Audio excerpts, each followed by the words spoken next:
Uses of podcasting. Podcasting refers to the creation and regular distribution of podcasts through the internet. Podcasts, which can include audio, video, PDF, and EPUB files, are subscribed to and downloaded through web syndication or streamed online to a computer or mobile device. Subscribers are then able to view, listen to, and transfer the episodes to a variety of media players, or podcatchers. Though similar to radio, there is no larger regulatory group or oversight with podcasts. Instead, podcasts simply consist of the creators and their listeners. As the technology gained popularity in the early 2000s, the uses of podcasting grew from simply the delivery of content to also creative and responsive purposes. The uses of podcasts varies depending on the speaker, the source through which the podcast is shared, and the intended audience. Podcasts have been utilized across academia, the news cycle, entertainment, and more. Public services. Advocacy. The 5,500 locked-out staff, editors, journalists, technicians, hosts, etc., of the Canadian Broadcasting Corporation were podcasting news and other programming during August and September 2005. Law enforcement. In 2020, both the Chambersburg Police Department in Pennsylvania and the Mount Pleasant Police Department of South Carolina released a podcast in 2020 to provide a way for the community to get to know the department's officers. News outlets distribute supplemental audio or video via podcasts. For example, Wikinews began to podcast its news briefs in 2005. Companies also use podcasts to distribute their multimedia news to journalists and consumers through companies. In 2006, the online magazine Slate began text-casting articles to their readers, by attaching a written article to a blank audio file and delivering the content to readers through their regular podcasting mechanism. Public libraries can podcast local publications free of copyright, offering spoken word alternatives to the visually impaired. Nonprofit organizations podcast readings of short-format magazine articles for visually impaired readers. Tours, cultural or historic audio tours of cities. For example, there are audio tours of NYC, Norwich, Vermont, and Mission Hills in San Diego. Tours, unofficial audio tours of museums. Youth media. Podcasting has become a way for youth media organizations, such as youth radio, to bring youth perspectives to a wider audience. Local community news and issues. Podcasting has emerged as an effective independent outlet to share community stories of interest and engage on demand with citizens on local issues. Podcasting continues to be a growth medium, as 40% of Americans 12+ say they have ever listened to a podcast, while 24% say they have listened to one in the past month, up from 21% 1 year ago. In addition, 6 in 10 Americans are now familiar with the term podcasting, a number that has risen 22% in 2 years. With the longer format and on-demand nature, local community podcasting allows for independent reporting accessible to a wider audience and broader demographic than traditional media channels. Education and academia. Podcasting in K-12 education. K-12 schools have also begun adopting podcasting as an instructional tool. Podcasts are used for many educational purposes, and there are several advocates of podcasting who believe that it can offer unique educational benefits to learners. The main advantage of podcasting is the simplicity that it offers to learners. Listeners are no longer constrained by time and space with regard to their learning. Podcasts give superior support to auditory learners who comprise 30% of all learners. Expensive equipment or sophisticated know-how is not needed to create a podcast. There are free programs that are easily accessible to all people to create podcasts. Podcasting affords iPods and other mobile audio players a double life, a usefulness for both entertainment and education. Podcasts are created by students for projects or by instructors for instructional purposes. Podcasts for students. There are many uses for podcasting for the classroom. They can be used to convey instructional information from the teacher or trainer, motivational stories, and auditory case studies. Podcasts can also be used by the learners as artifacts and evidence of learning. For example, a student might prepare a brief podcast as a summary of a concept in lieu of writing an essay. Podcasts can also be used as a means of self-reflection on the learning processes or products. Podcasts can help keep students on the same page, including those that are absent. Absent students can use podcasts to see class lectures, daily activities, homework assignments, handouts, and more. A review of literature that reports the use of audio podcasts in K-12 and higher education found that individuals, 1. Use existing podcasts or, 2. Create their own podcasts. Students can create their own podcast to share their learning experiences with each other and also with other students from other schools. According to Jonathan Copley, many students choose to use podcasts as a supplement to lecture materials.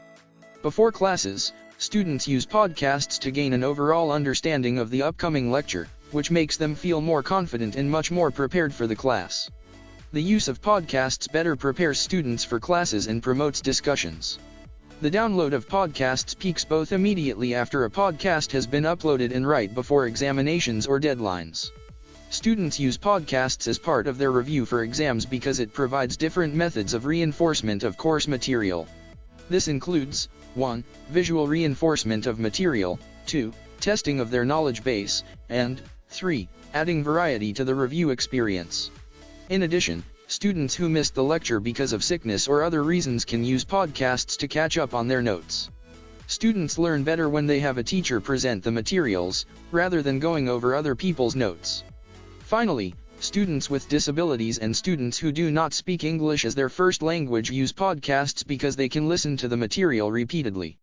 These students all find podcasts more useful than the traditional handouts because in a conventional classroom setting, it is impossible for students to pause and resume the class. According to Robin H.K., there are 5 key benefits regarding the use of video podcasts for students.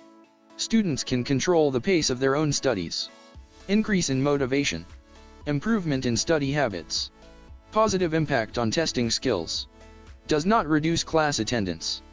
Podcasts for teachers. Podcasting can be a tool for teachers or administrators to communicate with parents and the wider community about curriculum plans and content, student assignments, and other information. Consuming podcasts.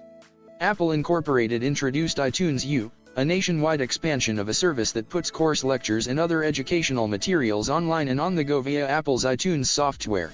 In 2006 there were over 400 podcasts from K-12 classes listed on iTunes and over 900 education-related podcasts listed on Yahoo. Students reported that replaying podcasts facilitated the comprehension of complex concepts and increased understanding for non-native language learners. Creating podcasts. The use of social technologies, blogs, wikis, RSS, allow students to shift from simply consuming media to creating it on their own. Pundits argue that student-produced podcasting can promote several powerful ideas that students can use over a lifetime. These include a hands-on and reflective approach to copyright and fair use in creating digital media. That is, they can create original content as they ethically and effectively collect and remix the work of others. Thus, it is argued, podcasting becomes a tool for students to think about the balance between individual rights and community benefits. In addition, some argue that podcasts help students learn 21st century literacy skills. Students, for example, can use digital audio recording and editing software to create audio dramas, news shows or audio tours. Within social studies contexts, for example, podcasting offers a means for encouraging students to question their world, to explore their intuitions about relationships between history, people, and to think about things in relation to larger contexts, rather than simply focus on dates and facts. Educators who use podcasting with students argue that it offers learners and teachers flexibility and learner control, opportunities for learner motivation, clarity of instruction, novelty of engagement, widening of locations in which learning is situated, an expansion of the temporal and spatial, engagement with and collaboration around dialogue, and opportunities for learners to get involved in construction of learning for others. A variety of professional resources are available for teachers. TechPod, podcast for teachers, offers interviews with educators, authors, and ed-techies, curriculum ideas, news resources, technology tips, and research that educators can use in the classroom. Wikispaces, podcasting in education. Teaching with podcasts, Read Write Think. K-12 podcasts downloads on iTunes. Web tools for you to use. Pods Talk, the Education Podcast Network. Podcasts in higher education. Mobile learning, podcasting can be categorized as an M-learning strategy for teaching and learning. In 2004, Musselburgh Grammar School pioneered podcast lessons with foreign language audio revision and homework. In the second half of 2005, a communication studies course at the University of Western Australia, used student-created podcasts as the main assessment item. In 2005, Students in the Right was created for second-grade students at Morse Elementary School in Tarrytown, New York. On February 21, 2006, Lance Anderson, Verge of the Fringe, Dr. Chris Smith, The Naked Scientist, Nigel Payas, and Debbie McGowan took part in the first podcast forum at Cambridge University. The event was hosted by the Center for Applied Research in Educational Technologies. Mobile knowledge transfer. Podcasting is also used by corporations to disseminate information faster and more easily. It can be seen as a further development of rapid e-learning, as the content can be created fast and without much effort. Learners can learn in idle times, which saves time and money for them and the organizations. Audio podcasts can be used during other activities like driving a car, traveling by train, or riding a bus. A group often targeted is the sales force, as they are highly mobile. Their podcasting can be used for sales enablement with the goal of having the sales employee aware and knowledgeable on the company's products, processes, initiatives, etc. An often used format is expert interviews with statements of experienced role models to bring across also informal or tacit knowledge. Language learning. Podcasts can be used to both inside and outside the language learning classroom. Teachers can record and publish their daily lessons for students to download to their MP3 players for endless practice. There are also pre-designed websites where native speakers publish stories and language learners can respond via a comment function. This combines the use of podcast with blogs. Mathematical learning. Audio podcasts can also be used in mathematics education. With the recording of mathematical audio podcasts, oral communication and representation are focused on. Audio podcasts have been used in primary school as well as in teacher education. The process of producing the mentioned audio podcasts in mathematics education facilitates reflection processes. Journalism education. School podcasts can be created to expose students to journalism and new media concepts. Regularly released news podcasts can be released by a school group. Academic journal digests. The Society of Critical Care Medicine has a podcast used to update clinicians with summaries of important articles, as well as interviews. Supply chain management education. In October 2007, Stephen Brady presented his paper on podcasting in supply chain education at the CSCMP Educators Conference, which outlined how podcasting could be used in and outside of the classroom for enhancing supply chain courses through blended or hybrid learning. Professional development. Professional development podcasts exist for educators. Some podcasts may be general in nature or may be slightly more specific and focus on the use of interactive whiteboards in the classroom. Tutorials. A tutorial on almost any subject can be created as either an audio podcast or video vodcast. Through screencasting, many video podcasts demonstrate how to use software and operating systems. Anxiety. Podcasts have been used to solve problems with college students' anxiety by allowing professors' lectures to be accessed after class so the students would not have to worry about missing any of the material if absent or tardy. According to Anthony Chan and Mark J.W. Lee, the advent of consumer-level digital multimedia hardware and software have prompted the more technologically inclined instructors and educational designers to construct CD-ROM-based resources to engage and excite students using the richness and flexibility of text, graphics, sound, video, animation and interactive content, as well as the combination of these elements. Entertainment. Comedy. Comedians such as Ricky Gervais, Stephen Fry, Adam Carolla, and Mark Maron have created podcasts. True crime. The popularity of Serial in 2014 led to an increase in true crime podcasts ranging from deep dives into cold cases by traditional news sources to comedic looks at famous true crime stories. Television commentary. Battlestar Galactica writer and executive producer Ronald D. Moore creates commentary podcasts for each new episode of Battlestar Galactica. Other television shows such as Doctor Who, The Good Place, and The Daily Show have since followed suit. Netflix launched a podcast in 2018 dedicated to the discussion of its own programming. Radio series. Some radio programs such as The Now Show and The News Quiz allow entire episodes to be downloaded as podcasts. Film commentary. Audio commentary enables fans to add their own comments and thoughts to any of their favorite films. Sports. In 2005, unofficial podcasts for major sports teams launched, providing fans both in and outside of the team's direct broadcast areas with on-demand commentary. Some sports podcasts focus on history, crime, and controversies in the sports world. Networks such as ESPN and The Ringer website consist of podcasts dedicated to a specific sport or general commentary. Reintroducing classical children's literature. Podcasts such as Albert Lee Public Library's Classics on the Go program bring classical, non-copyrighted, children's literature back to life for everyone to share. Fiction. Narrative podcasting has also gained in popularity with programs such as Welcome to Night Vale and Limetown. Fiction podcasts can feature a single narrator, similar to an audiobook, or a full cast of characters with environmental sounds and music. Podcasts like Escape Pod are used to distribute short stories in audiobook format. Other podcasts distribute stories in the format of radio drama. Replacement for live music audio streams. Whereas streaming a performance live over the internet requires careful coordination of person and machine, podcasting offers the ability to do slight time shifting of performances and greatly reduces the complexity of the effort. The quality of the program is often higher as post-production adjustments can be made prior to release. For example, programs can provide a live stream of their program, but most listeners don't hear it until weeks later on NPR. Podcast versions of the programs split the difference, usually coming out a few days after the live program, but well before the traditional broadcast. Politics and news. Newspapers. Newspapers use podcasts to broadcast audio content from print interviews and drive traffic to their websites.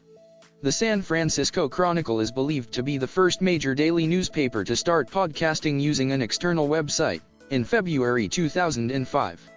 Hong Kong's South China Morning Post was the first to use its own website and the first in Asia, having launched on April 19, 2005. The adoption of podcast for news distribution has been more widely used these days, given that major news outlets such as the New York Times and CNN have adopted them as part of their services. Communication from space. Conference and meeting alerts.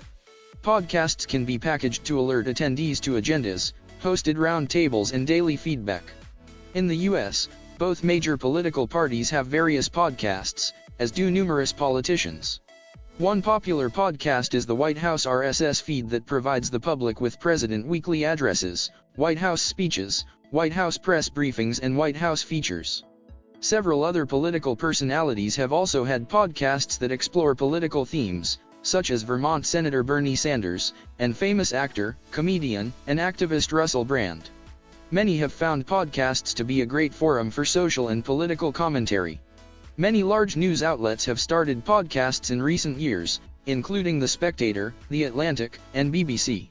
Crooked Media is a podcast network completely devoted to political commentary, while other networks, such as NPR and Slate Magazine, feature individual political programs in their lineup. Marketing. Podcasting can be used as a part of a content marketing strategy. Podcasts create brand fanatics, people who are deeply invested in who podcasters are as people and as business professionals. This is the essence of long-form content marketing. Every minute that a customer or prospect listens to a podcaster speak with authority, the podcaster is establishing themselves as a thought leader. Conceptually, the more time an audience spends with the podcaster's content, the more authority the podcaster will acquire. As a promotional vehicle for an upcoming event, such as Pixar's Cars video podcast, which advertised the release of Disney Pixar's Cars animated feature film with a series of behind-the-scenes clips. Podcasting has been successful at reaching out to people who are out on the road through podcasts, and that this more than an either-or kind of idea or decision, yet a coexisting strategy combining many different online marketing strategies like blogs, ebooks, and good websites. This shows that even podcasts do get hit with legal constraints, but can find ways around it due to their lack of affiliation with the FCC. They essentially bypass the entire industry. Health. Health and wellness education are widely accessible to the public through podcasts. Many developed countries such as Australia have utilized podcasts to publish new findings in the medical field. The National Health and Medical Research Council, NHMRC, has been one of the active participants in informing the public of new drugs and processes to improve medical awareness. Religion and spirituality. Religion and spirituality podcasts have been used by many religious groups. Churches produce podcasts of talks and sermons. Special interests. Farm podcasting makes information available about farming. The term was coined to identify a program that is produced exclusively as a podcast on the subject of agriculture. There are now multiple companies who specialize in farm podcasting, producing regular programming on agriculture targeted to farmers and the general public. Non-traditional and alternative content. A way for people and organizations to avoid regulatory bodies, such as the British Ofcom or American Federal Communications Commission, FCC, that would not allow a program to be broadcast in traditional media.